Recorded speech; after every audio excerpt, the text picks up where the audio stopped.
So, you want to start running? Well, let's do this the smart way. Running is one of the simplest ways to take charge of your health and your mindset. Because all it really asks of you is the willingness to get started. Every step you take builds strength, clears your mind, and reminds you that progress comes from consistency, not perfection. Whether you're running to feel stronger, reduce stress, or prove to yourself that you can do hard things, each run becomes a small victory that adds up to real change. You don't need to be fast or go far. You just need to move forward. And with every run, you'll discover a stronger, more confident version of you. Welcome to The Runner Soul, the podcast where running meets science, stride by stride. I'm Sharon, your resident podiatrist, a runner, and unapologetic foot nerd. Let me ask you something. Have you ever thought about starting running, but you just stopped yourself before you even began? Maybe you've told yourself, I'm not built for running. I'll just get injured. I'm too slow. Or, I tried before and it didn't work. If any of that sounds familiar, I want you to know this right now. You are not alone and you're not broken. And more importantly, this episode was made especially for you. This season, we're focusing on new runners. We have lots of you asking for us to do a podcast on how to get started. So when I say new, I don't just mean people who've never run before. I also mean maybe people returning after an injury, people who stopped because they got hurt, people returning after an injury, or people who feel like running and their body, but never really gotten around to it. So today, we're starting right at the beginning. First of all, we'll go through why running feels so hard at first, what your body is actually going through, what a smart first week looks like, and how to start without setting yourself up for injury. By the end of this episode, my goal is simple. I want to make running feel less intimidating, less confusing, and far more achievable. Firstly, we'll talk about why does running feel so hard at the start? So let's clear something up straight away. Running, it feels hard in the beginning, not because you're bad at it, but because it's one of the most honest forms of movement. There's no machine helping you. There's no seat to rest on. There are no shortcuts. It's just you, your body, gravity, and the ground. Your heart has to work harder. Your lungs have to adapt. Your feet, your calves, your ankles, and your bones suddenly have to manage impact. That discomfort doesn't mean running is wrong for you. It just means your body is learning and you're entering a brand new comfort zone. And learning always feels uncomfortable before it feels easy. As a podiatrist for almost 20 years, I see two types of people walking into my clinic. The first group says, I started running and now everything hurts. The second group says, I want to run, I'm determined, but I'm scared I'll get injured. What's interesting is that both groups are trying to do the same thing They just didn't have the right information at the right time. Most running injuries don't happen because running's bad. They happen because the body wasn't given enough time to adapt, enough preparation. Your feet are not weak. They just need patience. And here's the truth about being bad at running.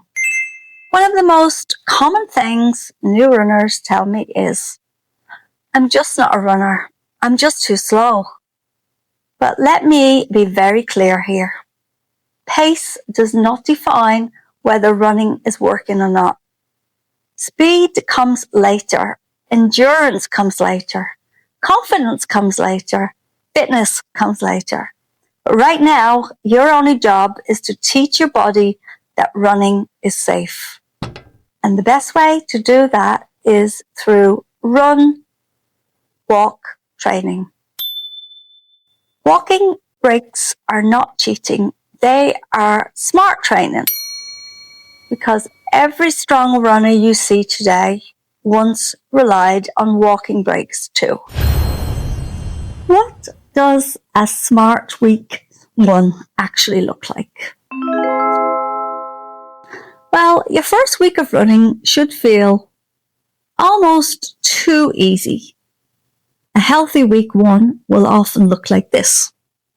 You will walk to warm up. Then you'll do some short, gentle jogging intervals, plenty of walking recovery, and then rest days in between sessions. So why does this matter? Well, because muscles adapt quickly, but tendons, bones, and fascia do not. When motivation outpaces tissue adaptation, injuries start. When patience leads the way, consistency follows. And consistency is what turns beginners into lifelong runners.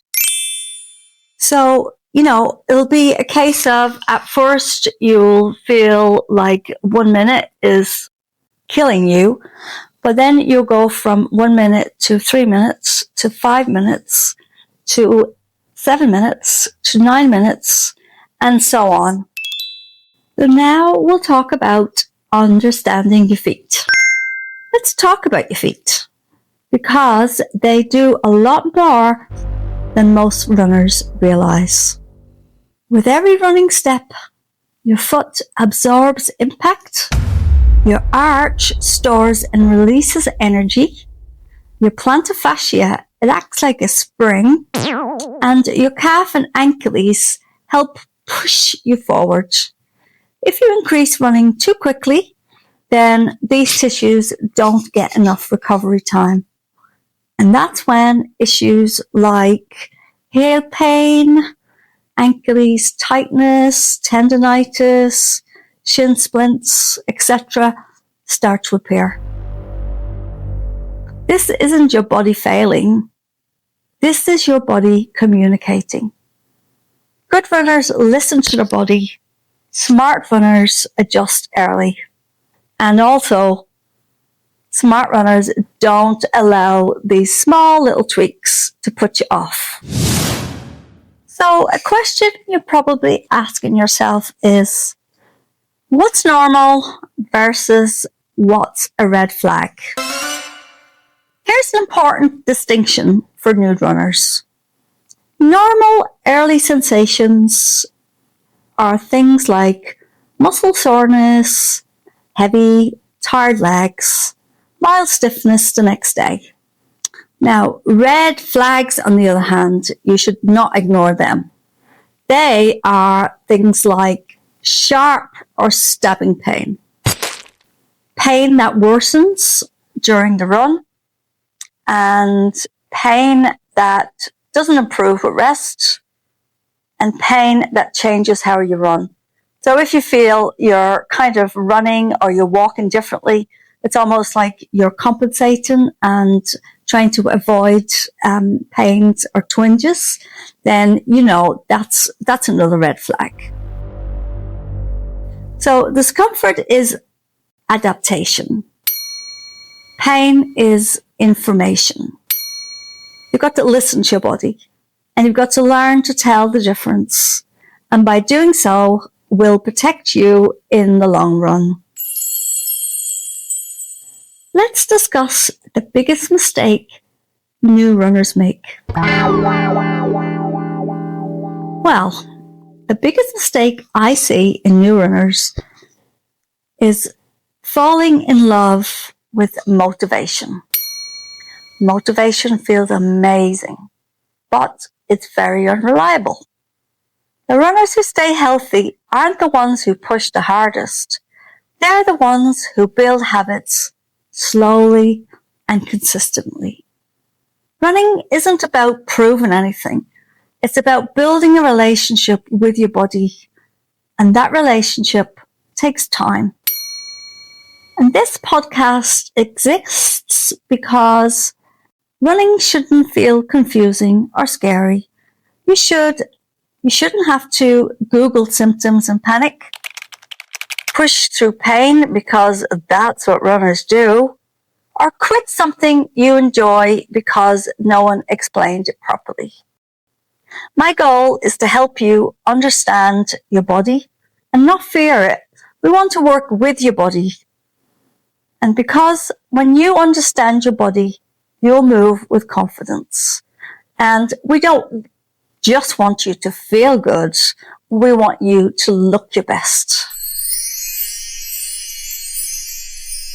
If you're listening to this and you're thinking, maybe I could actually do this, that's not motivation, that's clarity. And clarity is what creates long-term change.